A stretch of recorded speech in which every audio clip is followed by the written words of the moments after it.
Hi everyone, welcome to my YouTube channel Shweta's kitchen. అందరూ ఎలా ఉన్నారు? నా వీడియోస్ కనుక మీకు నచ్చితే లైక్ చేయండి, షేర్ చేయండి, సబ్స్క్రైబ్ చేసుకోండి. ఇవాళ నేను చేస్తున్న రెసిపీ చాలా ఈజీగా చేసుకునే ఆనపకాయ కూర చూపిస్తున్నాను. ఈ కర్రీ అయితే మటుకు చాలా సింపుల్గా ఒక 10 మినిట్స్లో చేసేసుకోవచ్చు. అంత ఈజీగా ఉంటుంది కర్రీ ప్రిపరేషన్. ఎలా చేసుకోవాలో చూద్దాం. నేనైతే డైరెక్ట్గా కుక్కర్లో చేసేసుకుంటున్నాను కర్రీని. నేను ఈ కర్రీని ఒక మీడియం సైజ్ ఆనపకాయతో చేస్తున్నాను. స్టవ్ మీద ఒక కుక్కర్ పెట్టుకొని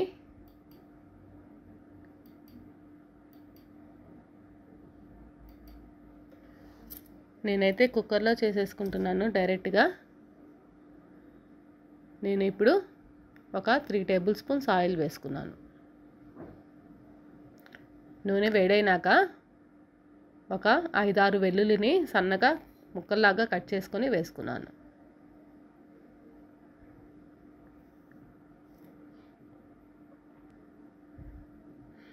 ఈ కర్రీ అయితే రోటీస్లోకి బాగుంటుంది, రైస్లోకి కూడా చాలా బాగుంటుంది. ఈజీ లంచ్ బాక్స్ రెసిపీ అనుకోవచ్చు ఈ కర్రీని. ఇప్పుడు వెల్లుల్లి బాగా వేగినాక ఆనపకాయ ముక్కలు వేసుకుంటున్నాను.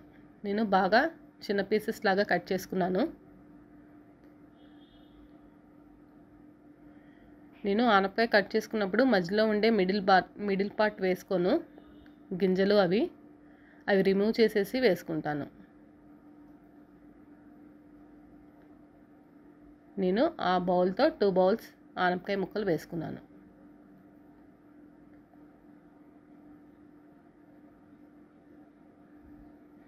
ఇలా చిన్న పీసెస్ లాగా కట్ చేసుకోవటం వలన చాలా తొందరగా కుక్ అయిపోతుంది కూడా. ఇప్పుడు బాగా మిక్స్ చేసుకొని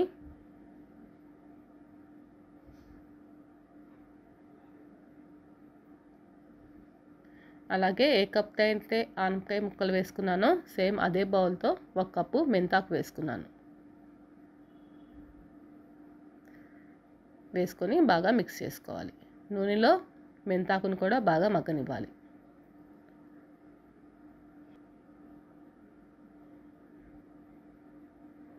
అలాగే తగినంత పసుపు, కూరకు సరిపడా ఉప్పు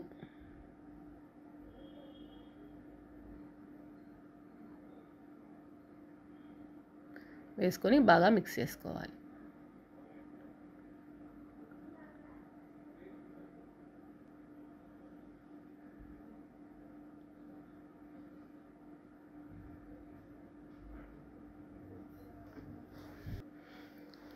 ఇప్పుడు ఒక 5-6 పచ్చిమిర్చిని మధ్యకి కట్ చేసుకొని వేసుకున్నాను. వేసుకొని బాగా మిక్స్ చేసుకోవాలి. నేను ఈ కర్రీలో ఇంకా కారం వేసుకోను, పచ్చిమిర్చి నుండి వచ్చే కారమే.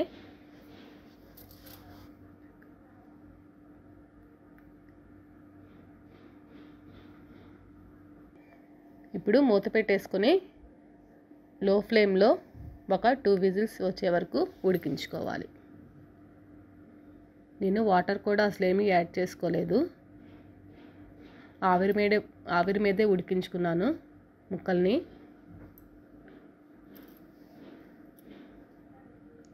చూశారు కదా, చక్కగా ఉడికిపోయినాయి ముక్కలు.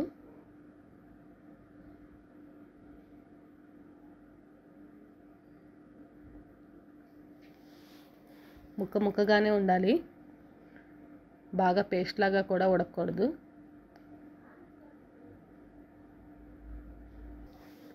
అలాగే 1 గ్లాసు కొబ్బరి పాలు వేసుకున్నాను.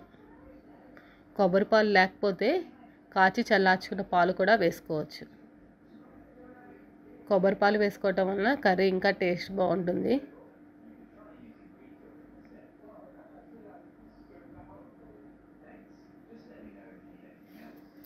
మీడియం ఫ్లేమ్లో ఒక 5 నిమిషాలు కుక్ చేసుకుంటే సరిపోతుంది. ఇలా కొబ్బరి పాలు వేసుకోవటం వల్ల కర్రీ టేస్ట్ కూడా చాలా బాగుంటుంది, కమ్మగా.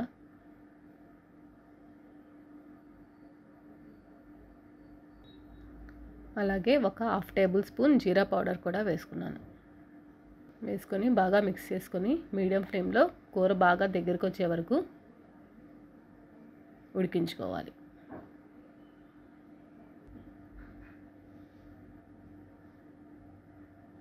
చూసారు కదా, పాలు పోస్తే పాలు ఇరిగిపోతాయి అని అనుకుంటారు, అలా ఏమీ ఉండదు.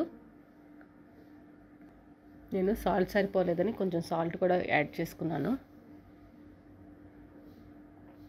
చివరిగా కొంచెం కొత్తిమీర కూడా వేసుకొని మిక్స్ చేసుకొని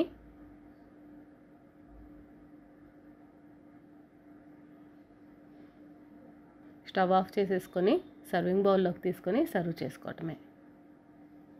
యమ్మీ యమ్మీ ఆనపకాయ కర్రీ రెడీ.